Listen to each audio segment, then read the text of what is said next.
누가복음 10장 1절에서 11절까지 말씀을 봉독해 드리겠습니다. 그 후에 주께서 따로 70인을 세우사 친히 가시려는 각 동네와 각 지역으로 둘씩 앞서 보내시며 이르시되 추수할 것은 많되 일꾼이 적으니 그러므로 추수하는 주인에게 청하여 추수할 일꾼들을 보내주소서 하라. 갈지어다 내가 너희를 보냄이 어린 양을 이리 가운데로 보냄과 같도다. 전대나 배낭이나 신발을 가지지 말며 길에서 아무에게도 문안하지 말며 어느 집에 들어가든지 먼저 말하되 이 집이 평안할지어다 하라. 만일 평안을 받을 사람이 거기 있으면 너희의 평안이 그에게 머물 것이요 그렇지 않으면 너희에게로 돌아오리라. 그 집에 유하며 주는 것을 먹고 마시라. 일꾼이 그 싹을 받는 것이 마땅하니라. 이 집에서 저 집으로 옮기지 말라. 어느 동네에 들어가든지 너희는 늘 영접하거든 너희 앞에 차려놓은 것을 먹고 거기 있는 병자들을 고치고 또 말하기를 하나님의 나라가 너희에게 가까이 왔다 하라. 어느 동네에 들어가든지 너희를 영접하지 아니하거든 그 거리로 나와서 말하되 너희 동네에서 우리 발에 묻은 먼지도 너희에게 떨어버리노라. 그러나 하나님의 나라가 가까이 온 줄을 알라 하라. 아멘. 옆 사람과 서로 인사하겠습니다. 만나서 반갑습니다. 예. 저는 한 주간 동안 민족의 명절인 설이었는데 감염병 때문에 이동들은 많이 못하셨을 거고 모임도 많이 못하셨을 겁니다. 그러나 주일날 이렇게 예배에 오셔서 감사드립니다. 우리 하나님을 섬기는 사람들은 세상 사람들이 줄 수 없는 그런 위로부터 온 그 구별된 삶이 있고 또 우리가 믿음을 가짐으로써 하나님께서 주시는 위로부터 내려오는 행복감이라고 하는 게 있습니다. 그런데 이렇게 대화들을 해보면 믿음 때문에 갖는 행복감이나 자유보다는 부담감을 가질 때가 더 많습니다. 그렇지 않나요? 내가 이 믿음을 가졌는데 믿음으로 인해서 나는 왜 부담감이 더 커지고 미래는 더 불안하고 또 어떤 우리 자신에 대해서 죄의 문제나 갈등 때문에도 고민하고 살아가는가? 그것을 한번 생각을 해보면 어떻게 보면 믿음은 우리에게 참 행복과 또 미래에 대한 안정감을 주기도 하지만 현실을 살아갈 때는 그것이 우리에게 많은 고난적인 요소도 같이 있다라고 하는 것입니다. 그러면 우리보다 앞선 시대를 살아갔던 믿음의 사람들은 그때는 살아가는 조건이 우리보다 어려웠잖아요. 2000년 전 성경을 기록할 때 그 당시 사람들이 살았던 삶은 우리보다 훨씬 힘들었어요. 건강도 지금보다 그렇게 좋지는 않았고요. 교통도 훨씬 안 좋았어요. 그런데 이 사람들은 어떻게 우리보다 더 어떤 미래에 대한 확신을 갖고 지금보다 더 나은 그런 생각들을 가지고 살 수가 있었을까요? 그래서 우리는 그 대답을 성경에 들어가서 찾아봐야 되는 것입니다. 이 시대는 이 사람들이 불안의 시대, 미래가 어두운 시대. 그래서 이제 그 사람들이 투자를 하는데 굉장히 이제 그 현실이 힘드니까 어느 한 것에 막 많이 이렇게 투자도 하고 손해도 많이 보고 그런 사람들이 참 많아요. 왜 우리가 이제 이렇게 일보다는 그런 것들로 사람들이 많이 살려고 그러는가 하는 생각도 우리는 갖게 되는 것이죠. 이 성경이 기록될 때 당시는 우리가 알고 있는 이 복음은 십자가와 부활일 뿐만 아니라 예수 그리스도죠. 이 복음이 그렇게 사람들에게 인정받는 것이 아니었습니다. 그래서 로마서를 썼던 바울은 나는 복음을 부끄러워하지 않는다. 근데 왜 이런 표현을 시작할까요? 그 이유는 사람들이 복음에 대해서 자랑스럽게 생각하고 살지를 않았다는 것이죠. 근데 왜 사람들이 이 복음에 대해서 자랑스럽지 못했을까요? 그 당시에 가지고 있던 로마의 법이 있었고 유대인들이 가지고 있던 율법이 있었어요. 그래서 로마의 법과 또 유대인의 법과 또 신앙을 가진 사람들은 또 예수 그리스도의 법을 지키며 살아야 했어요. 그래서 이런 것들이 사실은 평안함보다는 많은 무게로 더 다가왔던 것이죠. 예수님을 믿었더니 참 평안과 안식만 있는 것이 아니고 유대인으로서 살았던 사람들은 유대인들이 살던 그 삶이 있었어요. 그것을 바꿔가야 되기 때문에 쉽지는 않았던 겁니다. 그래서 예수님께서 그 땅에 오셔서 가장 먼저 했던 말씀은 회개하라, 천국이 가까웠느니라. 이 회개라고 하는 말은 단순히 우리에게 그냥 죄를 짓지 마라 그런 의미가 아니라 삶의 방향을 완전히 바꿔라 이겁니다. 그러니까 우리는 이제 성경에서 어떤 그 신학화된 용어로 회개하를 받아들이지만 그들은 회개하라의 의미가 엄청난 부담과 삶의 새로운 방식으로 다가왔다는 것이죠. 그리고 하나님 나라가 가까이 왔다라고 하는 것은 시간적으로 공간적으로 멀거나 가깝다는 뜻이 아니라 지금 우리와 함께 한다는 뜻이에요. 그러니까 우리는 이제 하나님 나라가 가까웠다 그 의미에 대해서 지금 2000년이 지났기 때문에 그 의미를 깊이 이해하지 못했지만 예수님이 선포할 때 그 의미는 이미 그 나라가 우리와 함께 한다라는 확신을 주는 그런 말이었습니다. 그러니까 새로운 나라, 새로운 보이지 않는 왕국이 우리 안에 이미 와 있다라는 의미로 이 사람들은 받아들였어요.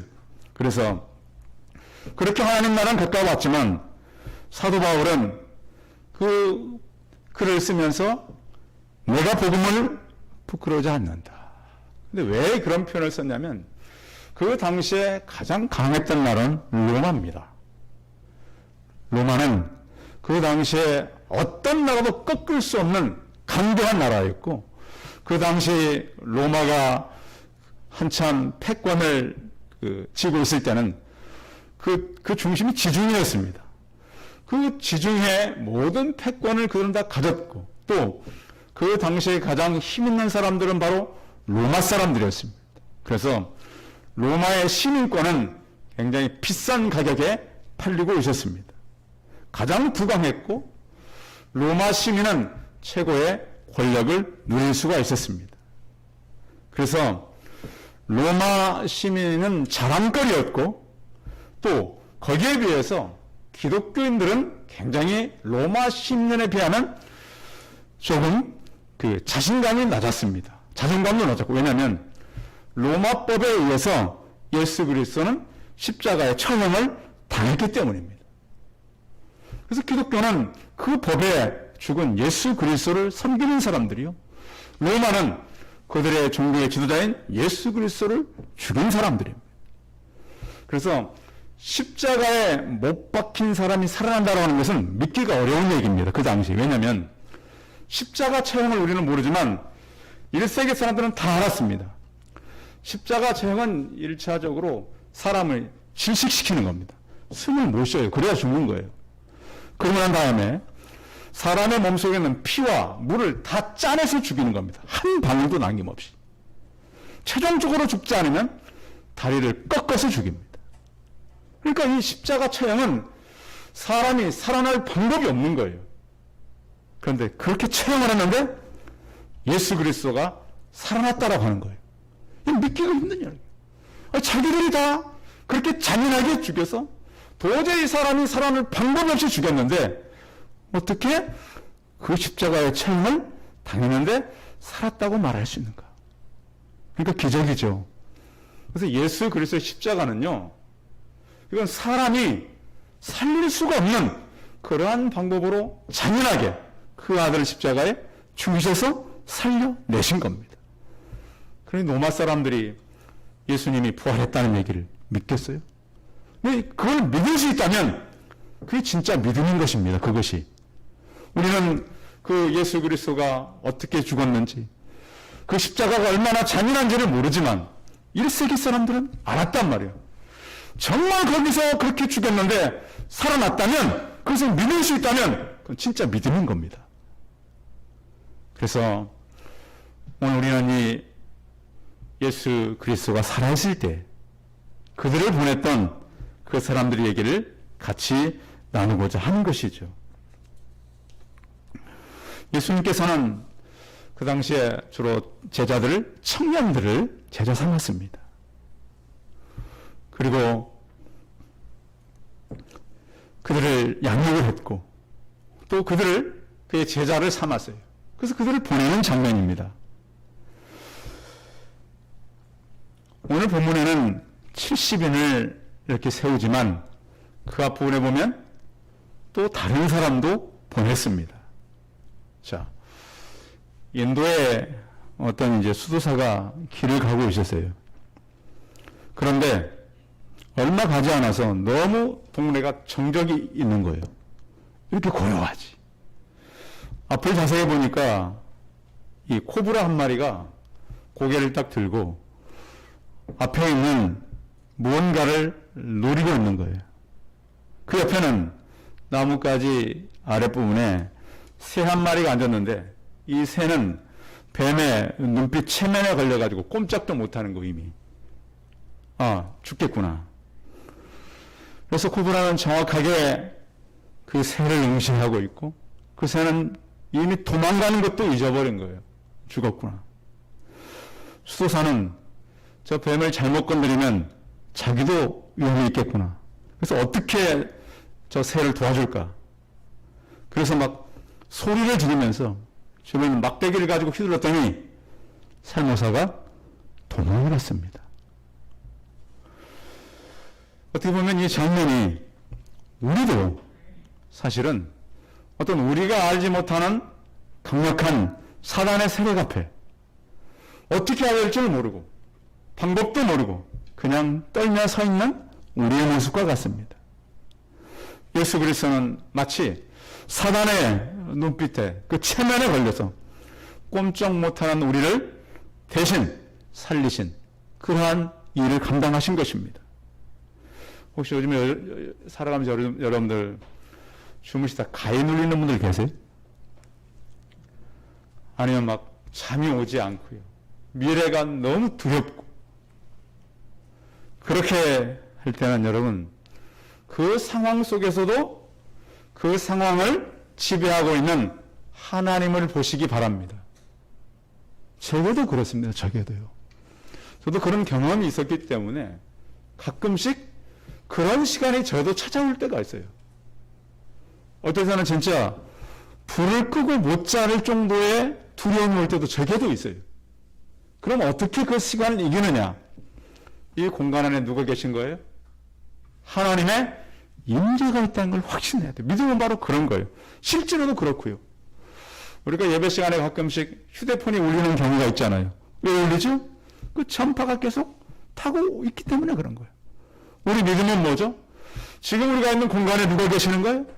전능하신 하나님이 계신 거예요. 내 생명의 주인공이 계신 거예요. 이 자리에 임재하는 거예요. 회개하라. 천국이 가까웠느니라의 의미는 바로 그런 의미인 거예요.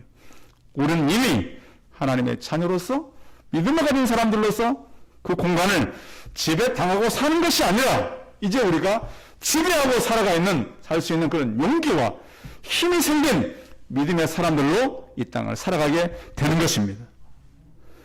최근에 사람들이 막 그랬어요. 전 그 방송 보고 하도 웃음이 나는데 우리가 누구다 그런 사람들 있잖아요. 응? 그것도 옳은 사람 편에 쓴 것도 아니에요. 잠깐 자기 편. 그래서 요즘에는 굉장히 어떤 시대입니까? 자기 정체성의 시대 아닙니까? 우리가 누구다. 여러분 그런 말 할 때는 조심하셔야 됩니다. 그렇게 말해놓고 그 사람이 비참한 자리에 가면 어떡하려고 그래. 요즘 그런 시대 아닙니까? 그래 우리는 누구죠? 예수 그리스도의 사람들입니다. 그리스도인들입니다.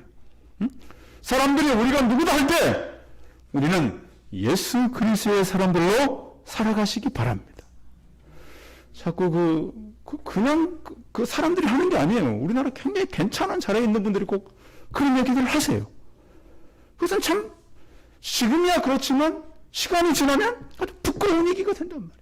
그래서 바울은 뭐라 그랬다고 그랬어요? 내가 복음을 부끄러워하지 않는다. 우리의 정체성은 뭔가? 우리는 영원함에 우리 정체성을 가지고 살아갑니다. 그래서 젊은 사람들이 쓰는 요즘에 현타 왔다란 말, 현타 왔다. 들어보셨어요? 그게 두 의미가 있어요. 그 좋은 의미의 의미는 알고 보니까 이런 거죠. 젊은 애가 아주 비싼 차를 뽑아가지고 기분이 너무 좋아서 막 타고 가다가 이 차값을 어떻게 갚지? 그 생각이 딱 오는 거예요. 그게 현타 왔다. 현실을 직시하지 못하고 살아갈 때가 참 많아요. 깨닫고 보니까 그게 아니었는데. 1세기 당시에도 믿음의 사람들이 바로 그런 시대를 살아갔어요. 그래서 우리가 현상을 보고 속지 않길 바랍니다. 자꾸는 보이는 현상 때문에 속을 때가 많아요. 그런데 우리는 보이지 않는 하나님의 능력을 바라보고 살아가게 되는 것이죠. 예수님께서는 그렇습니다. 이 70년을 보내면서 2절 한번 읽어볼까요? 2절 같이 읽습니다. 시작. 이르시되 추수할 것은 많되 일꾼이 적으니 그러므로 추수하는 주인에게 청하여 추수할 일꾼들을 보내주소서 하라. 일꾼이 많다고 왜 적다고요? 적다고요. 그 당시 사람은 많았어요. 예수님이 가는 곳마다 사람들은 많이 몰려들었어요. 그래서 70인을 보내면서 일꾼이 너무 적다. 요즘에 우리 영혼을 살리는 사람들은 드물지만 영혼을 사냥해가는 영혼 사냥꾼들은 너무 많아요. 목회자라는 이름을 가지고 영혼을 사냥하고요. 그렇죠? 어떤 지도자라는 이름을 가지고 영혼을 사냥해가고요. 어떤 능력이 있다는 것에서 영혼들을 사냥해가고 참 악한 사람들이에요. 육신의 것만 뺏어가는 것이 아니라 영혼도 사냥해가는 악한 시대. 그런데 우리는 지금이 영적 전쟁의 시기예요. 우리가 전쟁 영화 같은 걸 보면 처음에는 용감한 군인들이 나가 막 싸워요. 그럼 군인들이 싸우다가 군인들이 죽으면 그 뒤에 누가 남죠? 여자들과 아이들이 남아요. 그런데 어떤 사람은 도망가지만 용감한 사람은 어떻게 해요? 적과 싸워요. 어차피 죽을 거리서 죽는다. 기독교는 어떤 정도입니까? 힘 있는 사람만 싸우는 것이 아니라 최후까지 일사각오로 싸우는 것이 바로 기독교인들입니다. 예수님께서 그랬어요. 일꾼이 적다. 예수님을 따라가는 그 수많은 사람들이 있는데 일꾼이 적다. 그러면서 추수할 것이 많다. 이 얘기는 무슨 얘기냐면 영적인 눈을 뜨라는 거예요. 지금요 영적인 눈을 떠서 보면 할 일은 참 많아요. 근데 문제는 우리 영적인 눈이 잠겨져 있어요.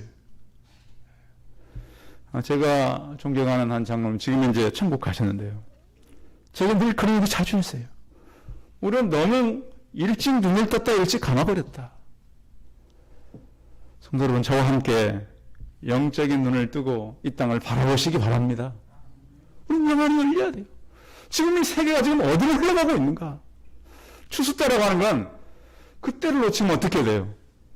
다 그 추수를 못하게 되잖아요. 그래서 추수할 때 일꾼을 보내주십시오. 어떻게 보면 이제 명절이 지나면 전에 우리 장로님 그러셔 이 장로님께서 저한테 구정이 지나면 그 우리 장로님이 옛날에 큰 땅 과수원 갖고 계시던 분이잖아요. 일꾼들 다 이제 봉사를 시작하십니다. 자, 이제 구정이 지났으니까 우리가 이제 항상 교회가요, 1월달 집회를 많이 하고 막 준비를 해서 꼭 설이 오면은 설 때 한번 성도들의 그 신앙이 꺾이거든요. 그래서 아예 우리는 설 지나고 시작하자는 거예요. 설 지나고. 이번 주부터 우리가 어떻게 영적인 씨를 뿌릴까? 성경에는 눈물을 흘리며 씨를 뿌리는 자는 기쁨으로 단을 거둔다 그랬어요. 울며 씨를 뿌리러 나가는 자는 반드시 기쁨으로 곡식단을 가지고 돌아오리로다. 눈을 열어서 참 죽어가는 사람들이 너무 많잖아요, 지금. 우리 주변에 이렇게 보십시오.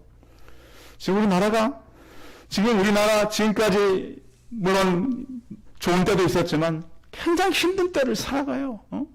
직장 없는 사람도 참 많고요. 망하는 사람도 정말 많아요. 지난 1년이 지나면서 지금 우리 국가는 굉장히 세계적으로 그렇지만 나라도 어려움에 직면했어요. 그때 하나님, 이런 사람들을 보고 눈물을 흘리며 씨를 뿌릴 때가 바로 지금입니다. 그런가 하면 거두는 때가 있어요. 거두는 때. 잠언서에 보면 계매에 가서 지혜를 배우라 그랬어요. 계매는 두령도 없고 감독자도 없고 통치자도 없어도 여름 동안에 예비하여 추수 때에 양식을 모은다 그랬습니다. 부지런하게 우리는 눈을 떠서 바라봐야 합니다. 일꾼이 적다. 그리고 또한 그들을 보내시면서 하는 얘기는 주님께서 주시는 추수자의 즐거움이 있다는 거예요. 어떤 즐거움인가? 탈취물을 얻는 즐거움. 이사야서 9장 3절에 나오는 주께서 이 나라를 창성하게 하시며 그 즐거움을 더하게 하셨으므로 추수하는 즐거움과 탈취물을 나눌 때의 즐거움 같이 그들이 주 앞에서 즐거워하오니, 탈취물은 원수가 우리를 죽이려고 왔다가 우리가 원수를 죽이고 그의 탈취물을 빼앗는 거예요. 그런 기쁨을 주신다. 그리고 또 추수하는 자는 추수하는 주인의 마음을 시원케 한다고 그랬어요. 잠언서 25장 10절에 보면 충성된 사자는 그를 보낸 이에게 마치 추수하는 날에 얼음 맹수 같아서 능히 그 주인의 마음을 시원하게 하느니라. 하나님이 우리 보실 때 답답한 것이 아니라 내 마음이 참 시원하다, 만족스럽다, 그런 성도들로 성경에 가시기 바랍니다. 주님께서는 착하고 충성된 종이라 그랬어요. 우리가 그 일을 하기 위해서 선 거죠. 그런데 우리를 보낼 때, 너희를 보낼 때 어떻게 보내냐? 10장 3절이죠. 10장 3절 같이 읽어봅니다. 시작. 갈지어다 내가 너희를 보내니 어린 양을 이리 가운데 보냄과 같도다 그랬습니다. 교회가 참 우리 요즘에도 그 예배의 자유에 대해서 물론 여러 생각들이 있어요. 그런데 요즘에 사실 우리가 이 예배 드림에 대해서도 어려움이 많아요. 왜? 지금도 예배를 감염병에 안 맞게 하면 신고하고 막 이러잖아요. 그런데 국가에서 그랬잖아요. 예배를 통해서 감염자는 거의 없다. 근데 예배를 왜 통제했어요, 지난 1년 동안? 그건 정치적으로 잘못한 거예요, 예배는. 지금까지 예배를 통제한 그런 정권은 없었어요. 예배는 다 허락했어요. 물론 우리가 지켜야 될 것도 있지만, 그러나 이런 속에서 우리는 어떻게 믿음을 생활해야 되는가? 마태복음 10장에 보면 너희를 공회에 넘겨주겠고 그들의 회당에서 채찍질 하리라. 또 너희가 나로 말미암아 총독과 임금들 앞에 끌려가리니 이는 그들과 이방인들에게 증거가 되게 하려 하심이라 그랬습니다. 그래서 우리 땅에 살면서도 복음 때문에 사람들을 삼가라 그랬습니다. 사람들을 조심해라. 그 얘기는 무모하게 박해를 자처하지 마라. 교회가 잘못하면 무모하게 자처를 핍박을 받을 수 있어요. 그렇지 않아요? 그런 일에 대해서도 지혜를 가지고 가라. 또 핍박을, 박해를 우리가 잘못해서 받을 수도 있다. 교회가 어느 편에 서면 안 됩니다. 우리는 어느 편이다. 이렇게 하면 안 돼. 우리는 누구 편이죠? 예수 그리스도 편에 서야 돼요. 앞으로 계속 있어요. 자꾸 어떤 종교 지도자들이, 어떤 힘 있는 자들이 어떤 자기 편을 만들어가지고 그런 현상에 속지 않기를 바랍니다. 그래서 교회는 예수 그리스도 편에 서서 하나님께 예배하고 주의를 감당하는 전도일을 감당해야 되는 것이죠. 마태복음 10장의 선대로 보면 이 동네에서 너희를 박해하거든 저 동네로 피하라. 내가 진실을 먹이노니 이스라엘의 모든 동네를 다 다니지 못하여서 인자가 오리라 그랬습니다. 그래서 전도하러 나갈 때 기본적인 것만 준비해라. 자, 전대나 배낭이나 신발을 가지지 말며 길에서 아무에게도 물어하지 말라. 이것은 너무 어떤 전도하는데 여벌의 것을 너무 많이 갖지 마라. 어떤 요즘 보면 어떤 일체란 말 있잖아요. 응? 뭐 음식점 가면 무어 일체. 응? 그렇게 많이 가져가지 마라. 단순하게 가져가라. 왜냐하면 너무 많이 뭘 가져가다 보면 전도하는데 집중할 수 없다. 또 하나는 우리는 물질로 인해서 하나님의 채우심을 갖고 가야지 우리가 다 그것을 준비할 필요는 없다. 또 물질력을 내려놓아야 한다는 거예요. 목회자가 자꾸 이제 물질력을 가지면 되겠어요? 저는 이제 우리 자녀들에게 좀 미안하긴 해요. 왜? 목회자가 이렇게 수입을 갖고 사는 이런 일은 아니지 않습니까? 우리는 나눠줘야지. 그래서 너희가 오늘 말씀하신 대로 이 전대나 배낭이나 신발 그것도 아무것도 가지지 말라는 것이 아니라 너무 그것 때문에 사역에 치우치지 말라고 하는 거예요. 또 길에서는 아무에게도 무능하지 말며 어떻게 인사하지 말라고 그랬을까? 유대인의 인사법 때문에 그래요. 자, 우리는 만나면 한국 사람들은 굉장히 간단하게 인사하고 지나가죠. 뭐 안녕하십니까? 잘 계십니까? 근데 유대인들은 만나면 그렇게 인사한대요. 손을 처음에는 이 가슴 쪽에 대고 또 그 얘기가 좀 끝나다 보면 또 손을 갖다가 그 입술 쪽에도 대고 또 정하면 종동의 힘으로 이마에도 대고 그러면서 둘이 만나면 그 인사 시간이 한 30분 이상 걸린대요. 서로 안부를 묻고 뭐 칭찬하고 우리가 그 인사법이 없잖아요. 그러니까 이 말씀을 이해하기 힘든 거예요. 아무도 왜 예수는 무난하지도 말라. 그러니까 그런 쓸데없는 시간을 갖지 마라. 전도를 했으면 그 집중해라. 너무 많이 가져가지도 말고 챙기지도 말고 사람들을 만나면 쓸데없는 인사하는데 그래서 예수님께서 내 아버지를 장례하고 따르게 하십시오. 그럴 필요 없다. 죽은 자들로 장사케 해라. 그 말씀이 뭐냐면 그 일에 집중해라. 나를 따르는데 유대인들은 너무 다른 거 하다가 시간을 버린다는 것에서 불필요한 시간을 허비하지 말라. 그러면서 예수님께서 한 2가지 정도로 나누어서 보내셨어요. 처음에는 거기 5절에서 7절까지는 가정, 8절에서 12절까지는 동네, 지역이에요. 지역. 그래서 가정으로 보내면서 예수님께는 크게 3번 파송이 있었는데요. 처음에는 12제자를 택하시고 유대로 보냈어요. 그 다음에 사자들을 통해서 사마리아로 보냈어요. 70인을 통해서는 이방인에게 보내셨어요. 그러니까 제자들, 사자들, 70인 이렇게 보내신 거예요. 그러면서 필요한 것들을 가서 평안을 얘기하라. 자, 5절 읽어봅니다. 5절 시작. 어느 집에 들어가든지 먼저 말하되 이 집에 평안이 있지어다. 그렇습니다. 이 집에 무엇이 있을지어다? 평안이 있을지어다. 평안을 구해라. 집에 들어가서 또 무슨 집 시설물 보고 자랑하지 말고 우리 구역 모임 시키면 가장 문제가 그거잖아요. 이 집 쳐다보고 응? 이 집이 어떻게 만들어졌고 그래서 이제 그러다 보면 자녀들을 자랑하고 그런 거 하지 말. 그게 나중에 좋은 것도 있지만 문제가 있단 말이에요. 그래서 상대방이 가급적이면 말할 때 많이 듣고 또 대꾸할 때도 부드럽게 얘기하고 상대를 너무 비판하지 말라. 평안을 빌라라고 하는 것은 또 그 집에 평안을 받을 만한 그릇이 안 되면 그 평안이 누구에게 오는 거예요? 다 나에게 오는 거예요. 기도는 그래서 헛된 것이 없어요. 봉사도 마찬가지예요. 다 누구를 위한 거예요? 나를 위한 것이 된다. 그 집에 가서 평안을 빌고 또 그들에게는 또 한 가지 어려운 점이 인사법도 문제 있지만 유대인들에게는 음식도 어려웠어요. 우리가 그 구약성경 레위기서나 민수기서 보면 유대인들은 가려서 먹어야 되는 음식이 너무 많아요. 그렇죠? 그렇게 먹고 살았어요, 평생. 그런데 그런 사람들이 가서 이방인 집에 들어가서 음식을 넣으면 먹어야 돼요, 안 먹어야 돼요? 먹으려는 거예요. 그래서 주님께서 베드로를 불렀을 때 보자기에 내려왔을 때 그 사건이 바로 그거예요. 내가 부정한 것을 먹지 않았습니다. 잡아먹어라. 이거예요. 대한민국에서 태어난 선교사님들이 외국 선교 가면은 힘든 게 음식이지 않습니까? 외국 선교를 또 처음 한국 왔을 때는 바로 그거였어요. 그거 개념치 말고 내어주면 먹으라는 거예요. 먹어라. 그래서 그곳에 가서 그 풍속과 문화를 따르라. 그러면서 거기에서 주는 것을 먹고 마셔라. 그리고 그 집에 가서도 그렇고 또 8절에 보면 8절만 읽겠습니다. 시작.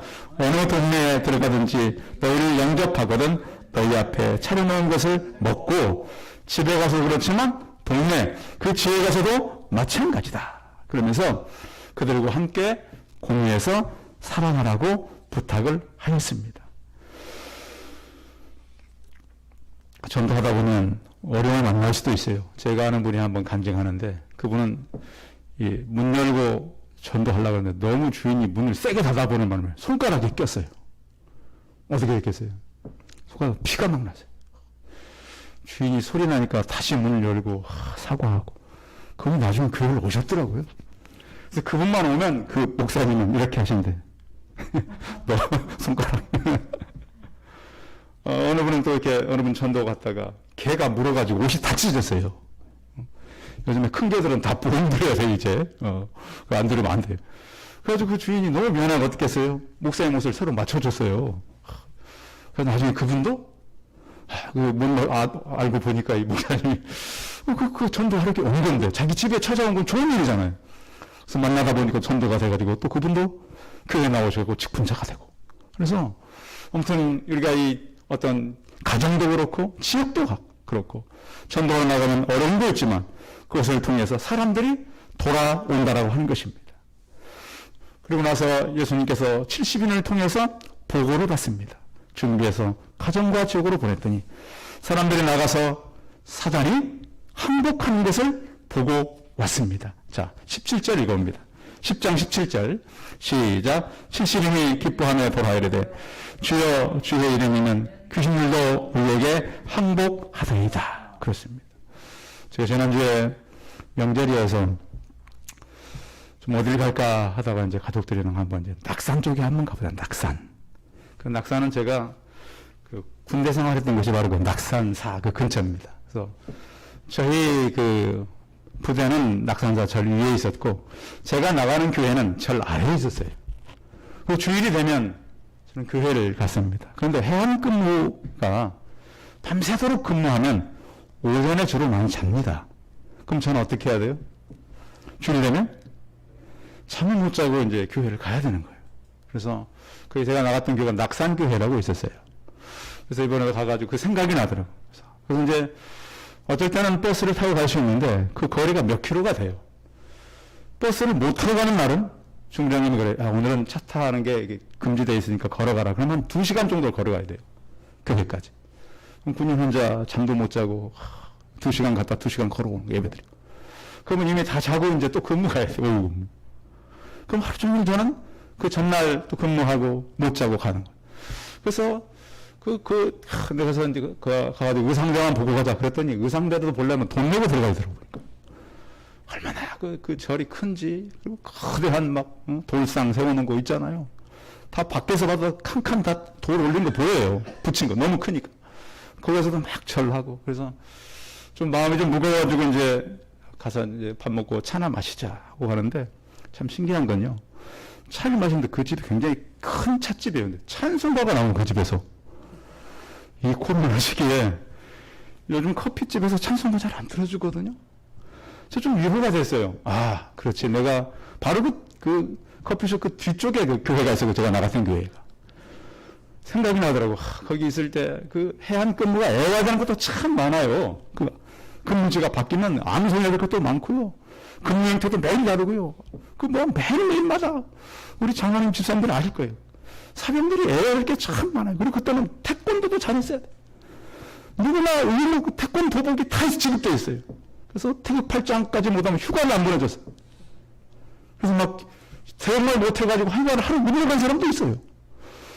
그때 그 기억들이 나면서 그 큰 그 석상 옆에 커피숍에서 나오는 찬송가를 들으면서 하나님의 사람들은 여전히 주의 일을 하고 한 5년 전에 그곳에 근무 생활했던 걸 생각하면서 그 교회 다니면서 했던 기도가 무너지진 않았구나. 그 생각을 하면서 제가 차를 마셨던 기억이 있었습니다. 우리가 사실 훌륭한 거 아닙니다.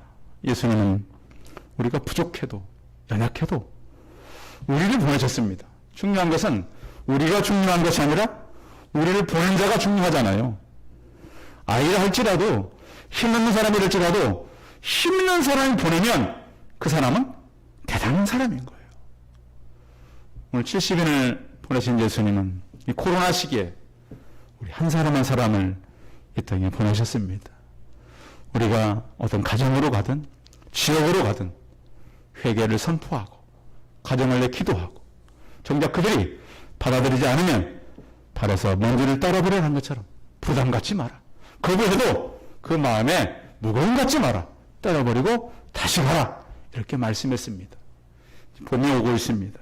다시 우리는 새로운 마음을 가지고 이 지역을 살려내고 우리 주변의 사람들을 믿음으로 구원하는 저 우리 성도들이 다 되시기 바랍니다. 기도하겠습니다.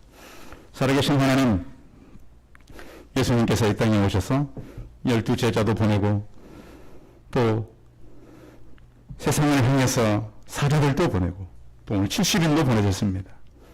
그들에게 부탁하는 말은 하나님 나라 가까웠다고 회개하라고, 또한 그들을 통해서 이 땅에 이루어질 아름다운 하나님 나라를 바라보게 하셨습니다. 하나님, 저희가 질병의 시대를 살아갑니다.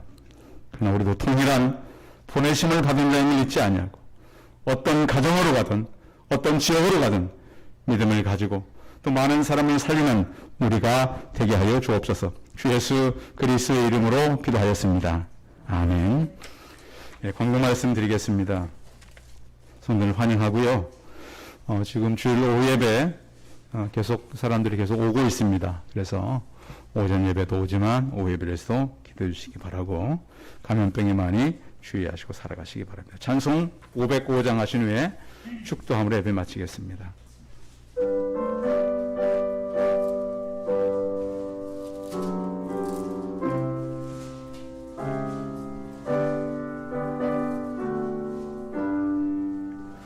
온 세상 위하여 나무는 전하니 만 백성 모두 나와서 이곳은 드리라.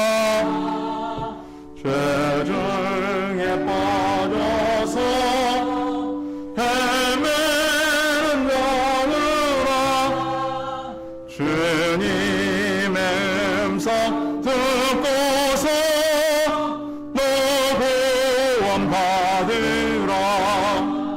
전하고 기도해 매일 증인 되리라.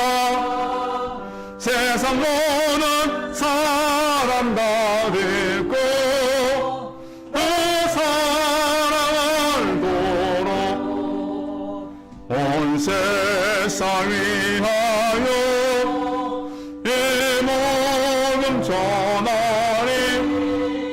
저 죄인 회개하고서 주 예수 믿으라.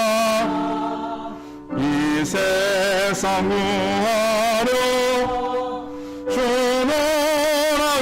돌아가신 것 나 증거하지 않으면 그 사랑 모르리. 전하고 기도해 매일 증인 되리라. 세상 모든 사람 다 듣고 그 사랑을 도록 온 세상 위하여 주의 임하니. 주 예수 이름 힘입어 이 복음 먼 곳에 나가서 전하지 못해도 나 어느 곳에 있든지 내게 너 힘쓰니 전하고 기도해 매일 증인 되리라. 세상 모든 사람 다 듣고 그 사랑을 보러.